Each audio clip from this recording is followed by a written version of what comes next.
Marhaban bikoum, bienvenue dans cette nouvelle vidéo de votre série Apprendre l'arabe à travers la Sira. Aujourd'hui, nous allons parler à proprement dit de la bataille de Badr et des événements qui vont suivre. C'est parti! Avant de commencer, je vais quand même rappeler un peu de contexte. Nous avons un contingent de musulmans qui sont venus pour attraper une caravane. Ce contingent qui est composé de 314 personnes, dont le prophète alayhi salatu wassalam. Et de l'autre côté, on va voir l'armée de Quraysh qui est là pour pouvoir défendre cette caravane. La caravane va être saine et sauve parce que Abu Sufyan qui la dirige va prendre un chemin différent de celui qu'il voulait prendre initialement. Donc les musulmans vont l'arrêter et quand l'armée de Quraysh va venir pour sauver la caravane, elle était déjà passée, elle était déjà saine et sauve. Donc maintenant, il n'y a plus de caravane à prendre, il n'y a plus de caravane à sauver, mais cependant, les deux armées vont quand même s'affronter. Donc, on est le matin 17 du mois de Ramadan et les deux armées vont se faire face, prêts à combattre. L'armée des musulmans sera rangée en rangs. Des rangs en arabe se dit soufouf. Nous allons avoir un combat entre trois compagnons et trois Qurayshites. Parmi les compagnons, on va compter Ali ibn Abi Talib et on va compter aussi Hamza ibn Abd al-Muttalib, l'oncle du prophète alayhi salatu wassalam. Et le prophète a fait exprès de mettre des gens de sa famille et des Quraysh devant les Quraysh. Pourquoi? C'était pour faire montrer aux Quraysh que cette bataille n'est pas une bataille entre deux villes, la Mecque contre Médine. C'est une bataille entre d'un côté les musulmans, de l'autre côté des non-musulmans. Cette bataille va se solder par la mort de trois Qurayshites qui étaient sortis. Parmi eux, on va compter Uthba ibn Rabi'a, Shayba ibn Rabi'a et El-Walid. C'est parmi les personnes qui étaient les plus dures envers les musulmans à la Mecque. Et El-Walid, rappelez-vous de lui, je vous en ai parlé au tout début de la Sira, la personne qui était venue faire 4 propositions au prophète alayhi salatu wassalam pour qu'il arrête d'appeler à l'islam. Et du côté des musulmans, Hamza va être victorieux, Ali va être victorieux. Par contre, Ubayda ibn Harith, radiyallahu anhu, lui va être fortement blessé et va finir par succomber à ses blessures. La bataille de Badr ne va pas durer très longtemps, à peine quelques heures. Et en quelques heures, les musulmans vont prendre le dessus sur les Quraysh. Les musulmans vont être soutenus par Allah subhanahu wa ta'ala. Allah fera descendre des anges qui vont soutenir les musulmans durant cette bataille. On va compter pas moins de 70 parmi les Quraysh qui vont mourir. Une grande partie d'entre eux aussi va être capturée. Et parmi les Quraysh qui vont mourir dans cette bataille, nous allons compter Abu Jahl, le grand ennemi des musulmans, celui qui était le plus virulent envers les musulmans, va décéder durant cette bataille. Pas seulement, on va avoir aussi Umayya ibn Khilaf. Rappelez-vous, je vous en ai parlé. Umayya ibn Khilaf était dur envers les musulmans. C'était lui qui était le maître de Bilal et qui le sortait sous le soleil au zénith avec une pierre chaude sur sa poitrine pour le faire renier sa religion. Umayya ibn Khilaf mourra pendant cette bataille. Alors comme nous le disions, point de vue d'un temps du vocabulaire, le combat commencera par un duel, Mubaraza. Ensuite, nous allons voir une bataille qui ne va durer que quelques heures. Combattre, en arabe, se dit Qatala. Énormément de Qurayshites vont être tués et certains d'entre eux vont être emprisonnés, capturés. Capturer en arabe une personne, on va dire Asara. Et un prisonnier de guerre, on va dire Asir al-Harb. Des prisonniers vont être libérés. On va avoir deux types de libération. Ceux qui vont être libérés suite à une rançon et ceux qui vont être libérés avec condition d'enseigner à des musulmans l'art de la lecture et de l'écriture. Enseigner en arabe, on dit allama. Et nous allons voir les musulmans qui vont rentrer dans la ville de Médine en scandant le nom des notables de Quraysh qui sont morts pendant cette bataille-là. Les gens vont être étonnés parce qu'ils savent que les musulmans étaient partis juste pour intercepter une caravane.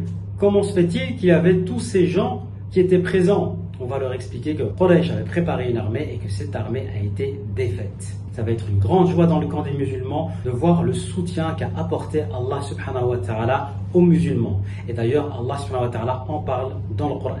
De l'autre côté, nous allons parler des Quraysh qui vont rentrer à la Mecque et là, qui vont commencer à donner le nom des personnes qui sont décédées durant cette bataille. Et de l'autre côté, on va être étonné. On va dire, mais vous étiez combien? Vous étiez armés? Et ils vont dire oui, mais malgré cela, nous avons perdu cette bataille, 70 d'entre nous sont morts et 70 autres ont été faits prisonniers. Abu Sufyan, c'est lui qui dirigeait la caravane et a réussi à esquiver les musulmans, va devenir le chef de la Mecque. Donc comme je le disais, les musulmans et les Quraysh, chacun de leur côté, vont être étonnés d'entendre cette nouvelle.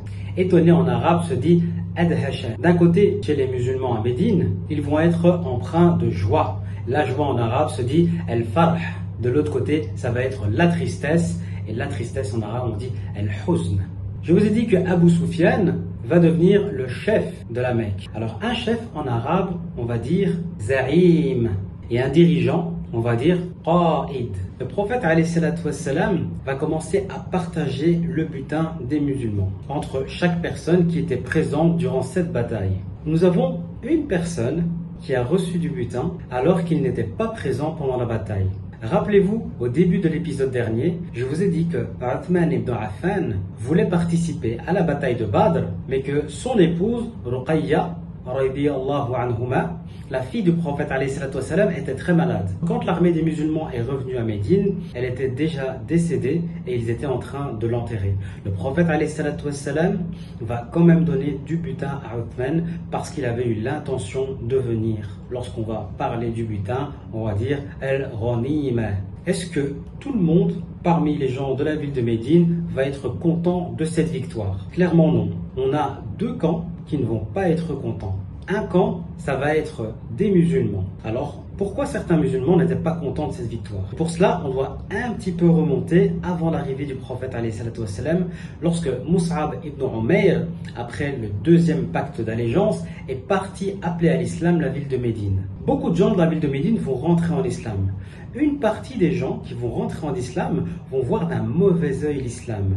Mais étant donné que la masse, la plupart des gens se convertissent à l'islam, ils vont aussi se convertir à l'islam en faisant semblant d'être des musulmans, en pratiquant d'ailleurs même l'islam, alors qu'au fond de leur cœur, ils ont une haine et une rancœur contre l'islam. D'ailleurs, ces personnes-là vont voir d'un très mauvais œil l'arrivée du prophète alayhi salatu wassalam dans la ville de Médine. Ces personnes ne vont pas arrêter de mettre tout le temps des bâtons dans les roues auprès des musulmans.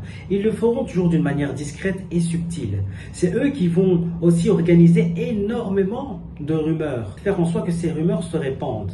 À leur tête, on aura un homme qui s'appelle Abdullah ibn Ubay ibn Saloul.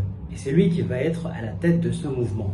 Ces gens-là, on va les surnommer les hypocrites. En arabe, les hypocrites se dit al-munafiqoun. Nous allons avoir un deuxième groupe qui ne voit pas d'un bon œil cette victoire. Et ça va être une partie des tribus juives qui espéraient que les musulmans ne soient jamais victorieux dans aucune de leurs batailles. Et ils vont d'ailleurs commencer à montrer petit à petit et de plus en plus leur hostilité envers les musulmans. Je développerai ça, Inch'Allah, dans l'épisode prochain. Maintenant, retournons du côté de la Mecque. Étant donné qu'on a énormément de notables qui vont mourir, parmi ceux qui vont rester, nous avons Abu Lahab. Rappelez-vous, l'oncle du prophète alayhi salatu wassalam, qui a une rancœur contre l'islam et qui déteste son neveu parce qu'il est un prophète. Lui, peu de temps après la bataille de Badr, il va mourir d'une maladie dans laquelle il va voir que sa peau va commencer à tomber en lambeaux. Sachez que parmi les personnes qui ont participé à la bataille de Badr, il n'y avait aucun hypocrite dans les rangs des musulmans. D'ailleurs, cette bataille-là est très importante. Et les gens de Badr ont un mérite très élevé. Radiyallahu anhum. D'ailleurs, Allah subhanahu wa ta'ala, outre le fait qu'il les a secourus par les anges qui sont venus, leur a pardonné leurs péchés passés et futurs. Alors pour le vocabulaire, on a parlé d'une victoire. Je vous ai dit qu'une victoire, ça se dit nasr. Nous avons aussi un autre mot pour le mot victoire, où là on va plus l'utiliser dans le cadre d'une conquête, on va dire al-fath. On a parlé aussi des hypocrites qui ont une maladie dans leur cœur, de par la rancœur qu'ils ont envers les musulmans. Une maladie en arabe se dit al-marad. Nous avons les hypocrites qui ne vont pas arrêter d'inciter les gens à ne pas faire de bonnes choses. Et le fait de venir parler comme ça avec une certaine éloquence, que ce soit en bien ou en mal, en arabe, l'éloquence, on va dire balagha. D'ailleurs, la balagha, c'est une des sciences de la langue arabe, au même titre que nous avons la grammaire, le sarf, la poésie, etc. Les hypocrites, pour pouvoir justifier le fait d'avoir des liens avec des ennemis de l'islam, ont tout le temps prendre comme excuse les transactions commerciales qu'ils ont avec eux. Et une transaction, on va dire, mu'amala. Et pour terminer, le but des hypocrites, évidemment, c'était de diviser la communauté musulmane pour semer la discorde dans les rangs. Et la division en arabe se dit iftiraq. L'intention des munafiqoun, des hypocrites, était de faire du mal aux musulmans. Une intention en arabe, ça se dit an-niya. Ils vont être empreints de jalousie par rapport à ce que Allah subhanahu wa ta'ala va accorder aux musulmans. Et la jalousie en arabe se dit al-hasad. Ils vont essayer de semer la discorde dans le rang des musulmans, et la discorde se dit al-fitna. Je vais terminer pour le vocabulaire du jour, donc je vais prendre des mots qui sont toujours liés à un contexte de guerre, mais je vais prendre tout ce qui va tourner autour de tensions dans une guerre. Alors déjà, faire un effort pour pouvoir aller se battre, on va dire cet effort-là, on va l'appeler el-jihad. El-jihad, il y a plusieurs sortes d'efforts qu'on peut faire. On a jihad nafs, l'effort qu'on fait pour que son âme soit inclinée vers le bien. Nous avons jihad shaitan, l'effort que nous allons faire contre les mauvais conseils que va nous donner shaitan. Et nous avons jihad, l'effort dans le combat, où là, ça va être soit pour défendre l'islam, soit pour ouvrir l'islam à d'autres contrées. Nous avons le mot trahison en arabe qui se dit al-ghadr. Nous avons un autre mot pour la trahison qui est al-khiyana. La différence qu'on a entre le ghadr et le khiyana, c'est que al-ghadr, c'est plus une trahison, mais qui est faite avec je te fais un mauvais coup. Tandis que al-khiyana, c'est la trahison dans le sens où on a abandonné la personne. On va parler d'un groupe et d'un clan, on va parler de al-hizb.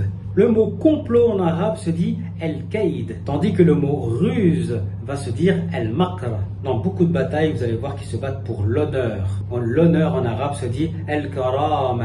Voilà, c'est tout pour cette vidéo. Je vous donne rendez-vous demain. Nous allons parler de la bataille de Uhud. Ma'as salama.